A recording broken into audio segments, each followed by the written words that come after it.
Another day, another dealer!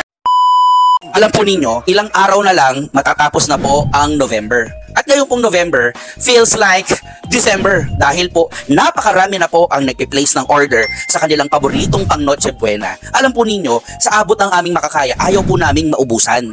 Bakit? Kasi po pag naubusan kami, wala po kaming benta, wala din po kaming pangsusweldo sa mga tao pag walang benta. Kaya sa abot ng makakaya po namin, gusto po namin na turuan at tulungan kayo na ngayon pa lang mag-stock na kayo para po hindi tayo nagkakabiglaan pagdating ng Pasko. Dahil pag sa Pasko po, talagang ubusan ng stocks dahil po, ito na po yung panahon ng mga pagkain. Kaya kung ikaw ay ang aming dealer, distributor, reseller, or gusto mo lang mag-stock para sa Pasko, huwag mo nang patagalin. Mag-message ka na ngayon at pag-usapan na natin ang iyong order. Pwede kang mag-advance order or pwede kang mag-send na ng order para sigurado kang mag-stock pagdating ng Pasko. Kaya comment, order at kami ay magsasend sa'yo ng mga detalye.